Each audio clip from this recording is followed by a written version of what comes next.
Hello everyone, welcome to library academy. इस video में हम लोग डिस्कस करेंगे यूनिवर्सिटी ऑफ दिल्ली में असिस्टेंट लाइब्रेरियन और डिप्टी लाइब्रेरियन पे जो रिक्रूटमेंट निकली हुई है उसके बारे में। अगर आप चैनल पे नए हैं तो चैनल सब्सक्राइब कर लीजिए, बेल आइकन को प्रेस कर दीजिए ताकि सभी वीडियो का नोटिफिकेशन आप तक पहुंच सके। और अगर आप इसका पीडीएफ यानी नोटिफिकेशन का पीडीएफ और सिलेबस का पीडीएफ डाउनलोड करना चाहते हैं तो डिस्क्रिप्शन बॉक्स में लिंक है, उस पर क्लिक करके आप डाउनलोड कर सकते हैं।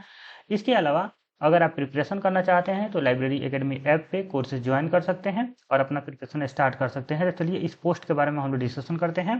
तो देखिए, ये जो पोस्ट आई हुई है ये यूनिवर्सिटी ऑफ दिल्ली में आई हुई है और ये पहली बार ऐसा हुआ है बहुत दिनों के बाद कि इसके पहले पता नहीं कब आया था इतने नंबर ऑफ वैकेंसी। एक दो 5 2 3 ऐसे पोस्ट आते थे, लेकिन पहली बार 35 पोस्ट मिलेगा आपको असिस्टेंट लाइब्रेरियन के लिए, जिसका पोस्ट कोड है ND1002।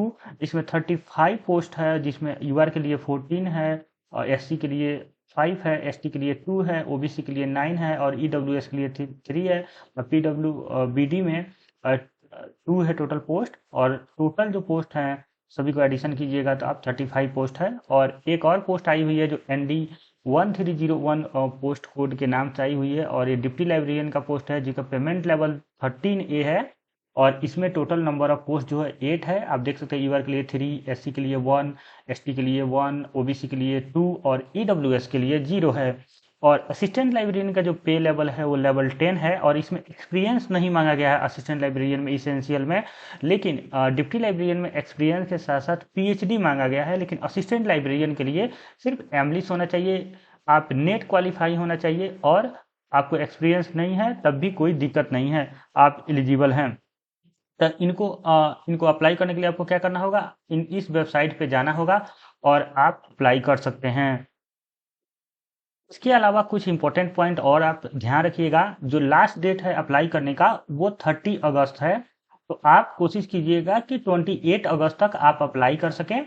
दूसरा कंडीशन ये है कि इसका फी कितना लगेगा, यानी कि अलग अलग फी है दोनों के लिए। तो देखिए 1000 आपका फी है जनरल कैटेगरी के लिए, अगर ओबीसी के से आप बिलोंग करते हैं तो 800 है और ईडब्ल्यूएस वुमेन कैंडिडेट के लिए 800 है। और इसके अलावा एससी एसटी से हैं आप बिलोंग करते हैं या पीडब्ल्यूडी से तो 600 फीस लगेगा एप्लीकेशन के लिए।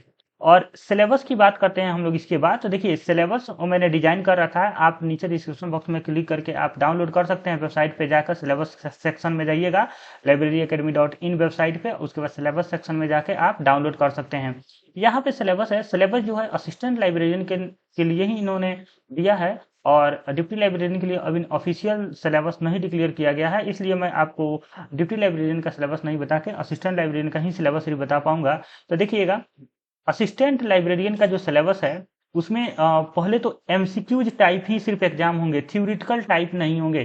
क्योंकि देखिए एक चीज ध्यान रखिएगा, इसके पहले कभी भी असिस्टेंट लाइब्रेरियन का या डिप्टी लाइब्रेरियन का या सेमी प्रोफेशनल के लिए भी दिल्ली यूनिवर्सिटी में थ्योरेटिकल पेपर होते थे, लेकिन ये पहली बार ऐसा हुआ कि असिस्टेंट लाइब्रेरियन लेवल 10 के पोस्ट पे सिर्फ एमसीक्यूज बेस्ड आपका एग्जाम है, थ्योरेटिकल नहीं है। टाइम आपको 2 आवर मिलेंगे और टोटल मैक्सिमम क्वेश्चन जो होंगे 100 क्वेश्चन होंगे और मैक्सिमम मार्क्स जो होंगे वो 400 के होंगे, यानी 1 क्वेश्चन 4 मार्क्स के रहेंगे।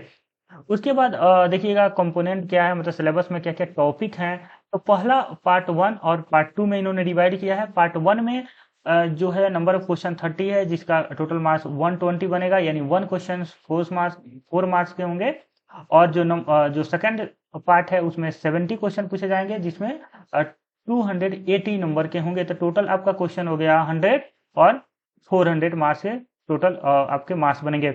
देखिए यहाँ पे इन्होंने फर्स्ट सेक्शन में क्या किया है, concept, practices, rules and regulation pertaining to the university, यानी यूनिवर्सिटी का ये सिलेबस आपको पहले भी देखने को मिला होगा। जैसे इलाहाबाद यूनिवर्सिटी का जो सेमी प्रोफेशनल या आया हुआ था, वहां पे भी ये था, and other higher education institution and regulatory authorities.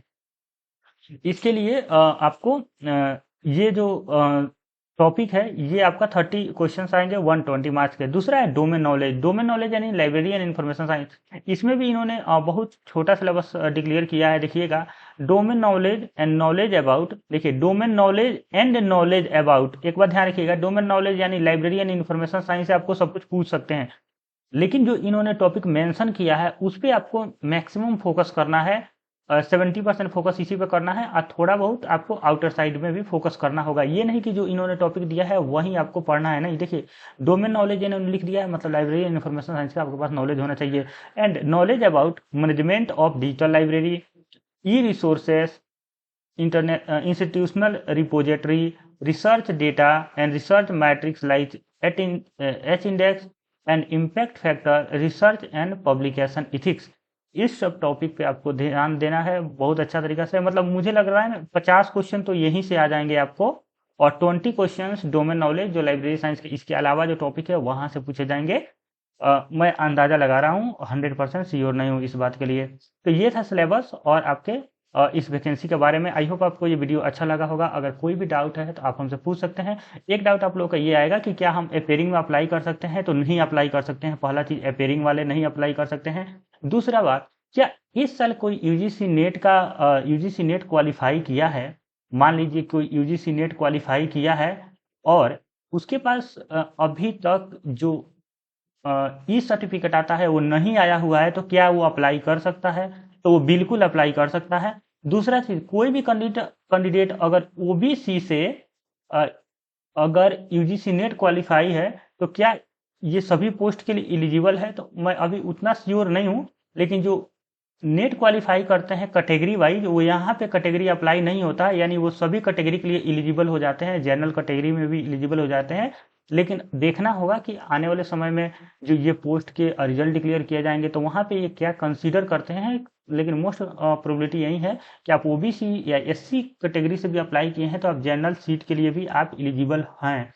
Age criteria 55 साल है, तो एज क्राइटेरिया से आपको कोई टेंशन नहीं है, आप अप्लाई कर सकते हैं। अगर आपके पास एक्सपीरियंस है तो ये भी अच्छा है कि आपको एक्सपीरियंस है लाइब्रेरी में काम करने का, तो वो भी यहाँ पे इंटरव्यू भी होगा, तो वो आपका एक्सपीरियंस यहाँ इंटरव्यू में काम कर जाएगा। ठीक है, तो थैंक यू फॉर वॉचिंग। अगर आपको और कोई डाउट होता है तो आप ज़रूर पूछ सकते हैं।